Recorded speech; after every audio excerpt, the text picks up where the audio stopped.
జుంటి తేనె ధారల కంటే మధురమైన వాక్యాన్ని అనుదినము విందాం, అందరికీ వినిపిద్దాం.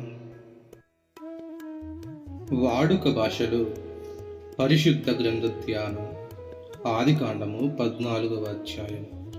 షీనారు దేశము రాజైన అమ్రాపేలు, ఎల్లాస రాజైన అర్యోకు, ఏలాం రాజైన కదోరు లాయోమెరు, గోయిం రాజైన తిదాల్ ఏలే కాలంలో జరిగినది ఏంటంటే, వాళ్ళు సొదొమ రాజైన బెరాతోను, గొమొర్రా రాజైన బిర్షాతోను, అద్మా రాజైన షినాబుతోను, సెబోయిం రాజైన షెమేబెరుతోను, బెలరాజుతోను యుద్ధం జరిగించారు. వీరంతా కలిసి సిద్ధిం లోయకు వచ్చారు. సిద్ధిం అంటే ఉప్పు సముద్రం. 12 ఏళ్లుగా వారు కదోర్లోయ మెరుగు లొంగి ఉన్నారు, కానీ 13వ సంవత్సరంలో వారు తిరగబడ్డారు.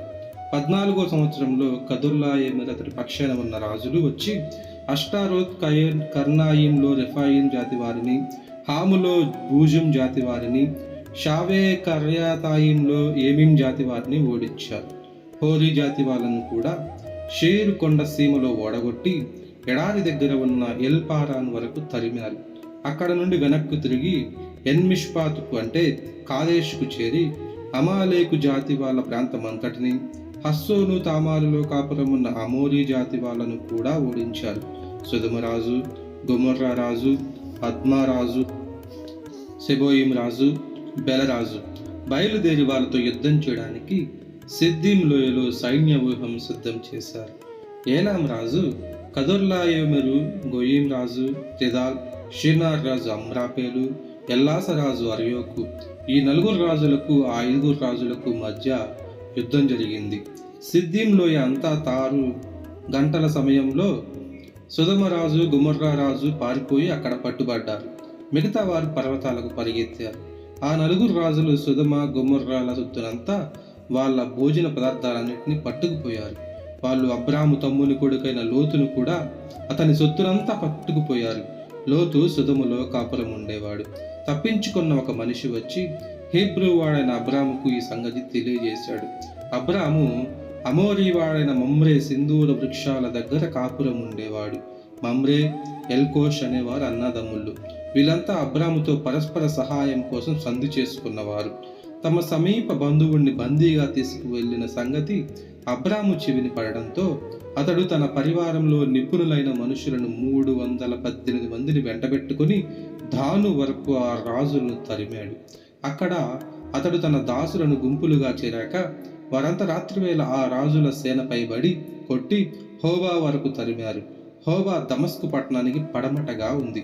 అబ్రాము ఆ సొత్తునంతా, తన సమీప బంధువుడైన లోతును, అతని సొత్తును, స్త్రీలను, జనాన్ని తీసుకువచ్చాడు. కదొర్లాయోమెరును అతడితో ఉన్న రాజులను హతమార్చి తిరిగి వస్తూ ఉన్నప్పుడు సొదొమ రాజు అతన్ని కలుసుకోవడానికి షావే లోయ వరకు వెళ్ళాడు. అంతేగాక షాలేం నగరం రాజైన మెల్కీసెదెకు రొట్టెలను, ద్రాక్షారసాన్ని తీసుకువచ్చాడు. అతడు సర్వాతీతుడైన దేవునికి యాజకుడు. ఆయన అబ్రామును దీవిస్తూ ఇలా అన్నాడు: ఆకాశాలను భూమిని సృజించిన సర్వాతీతుడైన దేవుడు అబ్రామును దీవిస్తాడుగాక. నీ శత్రువులను నీ చేతికి అప్పగించిన సర్వాతీతుడైన దేవునికి స్తుతులు కలుగుతాయిగాక. అబ్రాము ఆయనకు అన్నిట్లో 10వ భాగం ఇచ్చాడు. సొదొమరాజు అబ్రాముతో, ఆ వ్యక్తుల్ని నాకిచ్చి సొత్తును మీరే తీసుకోండి అన్నాడు. అబ్రాము సొదొమరాజుకు ఇలా జవాబు చెప్పాడు: నేను అబ్రామును ధనికునిగా చేశానని మీరు చెప్పకుండేలా నేను ఒక్క దారం పోగు కూడా, పాదరక్ష తాడు గాని, మీ దాంట్లోని దేన్ని గాని తీసుకోనని నా చెయ్యి ఎత్తి ఆకాశాలను భూమిని సృజించిన సర్వాతీతుడైన యెహోవా దేవునితో ప్రమాణం చేశాను. ఈ యువకులు తిన్నదిగాక నాతో వెళ్ళిన అనేరు, ఎష్కోలు, మమ్రేకు రావలసిన భాగాలను వారిని తీసుకొనివ్వండి అని అనెను. దేవుని పరిశుద్ధ వాక్యము దీవించబడునుగాక. ఆమేన్.